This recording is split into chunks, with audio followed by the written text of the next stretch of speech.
So anyone else remember those MP3 CDs? You know?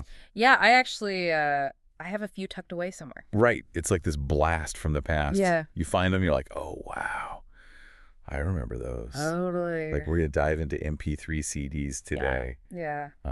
They're kind of a weird, like, forgotten footnote in music history, but for a hot minute there, they felt revolutionary. You know? They did. They were really bridging a gap in technology.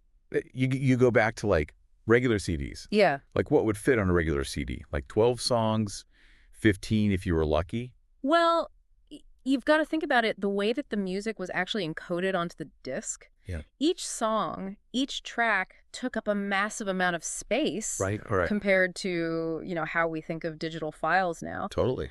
So you were really limited with what you could put on a CD. And then the MP3 CD comes along. Exactly. And it's like, hold my drink, watch this. It was like magic almost. You know, suddenly you could fit like your entire music collection on one disc. It was like having a whole jukebox in your car. Absolutely. Like, I remember I borrowed a friend's car once and he had one of these MP3 CDs in there and I was floored. And how much freedom did that give you? Oh my gosh. You know, I mean, we take it for granted now with streaming, but back then that was revolutionary.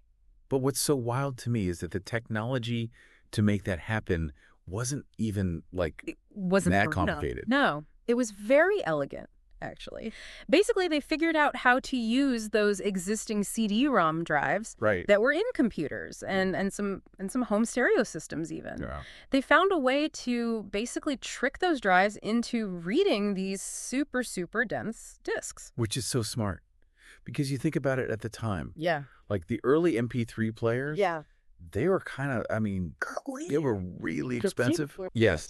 And they were kind of a pain to use, honestly. Remember those little tiny screens? Yeah. And like trying to scroll through? Yeah, the interfaces were pretty rudimentary. Yeah. But that's how technology works, right? Right. Yeah. It iterates, it gets better. And then, you know, iPod comes along. And it's like, boom. Right. Sleek. Easy to use. Yeah. Tons of storage. The MP3 CD suddenly looks like, you know, an antique kind of... A dinosaur. Yeah, exactly. It's funny how that happens. Yeah. But it makes you think, right? Like this thing that seemed kind of niche actually had this huge impact, even if it was short-lived. Yeah. It proved that people wanted... They wanted their music. Their entire music library with them. And they wanted it to be easy. Yeah. That's really what it comes down to. Exactly. It's all about convenience. Yeah. And having all that music like at your fingertips.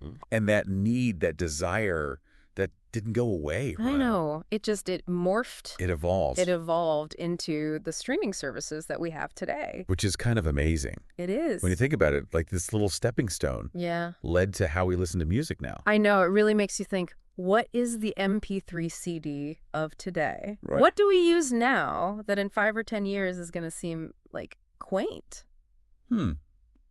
That's a great question. And what's it going to lead to with that next big leap? Yeah, something to think about. I know it's exciting to think about where things are going to go.